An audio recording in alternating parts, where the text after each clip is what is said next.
Negotiation planning and preparation is a big focus of my work as being a professor of negotiation. And something that I've noticed, not only in the research but in actual practice, is that many times we don't have time to practice long systemic planning. And many times most of us are negotiating on the fly or on the spot. So what I wanted to look at here is a story where I was put in a situation where I had to negotiate right on the spot, and knowing that I was aligning with my own interests and my own values in general helped me a lot as a negotiator. So this is a story that involves a couple faculty members, and in our faculty world we generally have the same lateral power. But in some situations, maybe one of us is the leader or a director of a program or an initiative, and then some of us are the associates.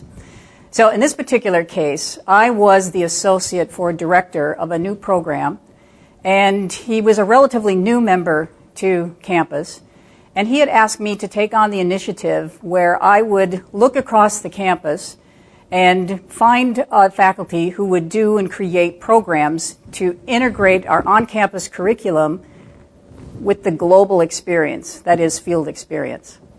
So my first job was to go out and do a survey of all of the programs that already existed on campus, which I knew we had a lot of them and amazing resources already. So I didn't really think it was necessary to create something new. So I continued to pull a lot of those pieces together. I also found out that it's also very complicated to get new courses passed by the curriculum committee and the Senate, so it's very difficult to start out with something new.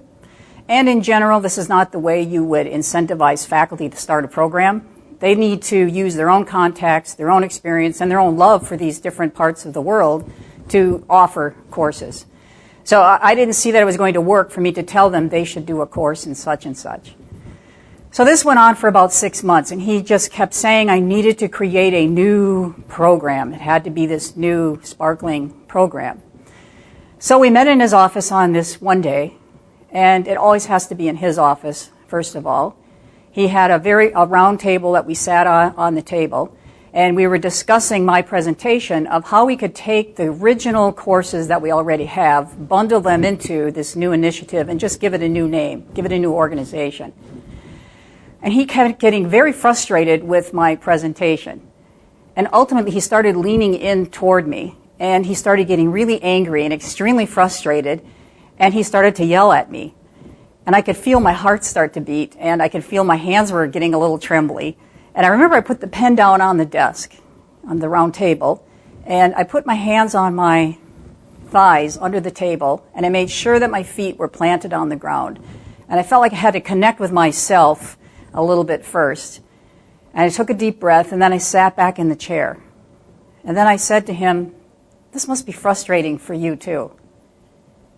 And then his energy kind of relaxed. He sat back in the chair, and he said that it was frustrating and annoying and difficult for him as well.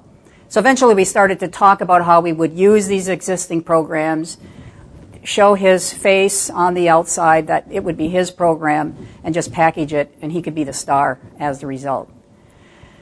So I learned a lot from that particular situation in the sense that, first of all, I had to connect with myself, and that even though I didn't think that I would have to plan to have to work with an extremely coercive negotiator, and there are ways to manage that if you remember to keep in alignment with your own power, to align and to clarify where is my own power, and to connect with all the physical, emotional, and social, and even the spiritual elements of myself.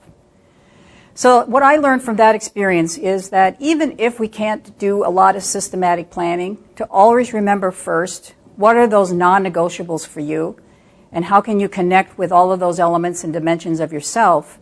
And even when you are negotiating with a narcissist, which in the end I've learned that this could be a clinically narcissistic situation, that you can still maintain your dignity, and ultimately, if you align and clarify your own power, that you can get what you need in a negotiation.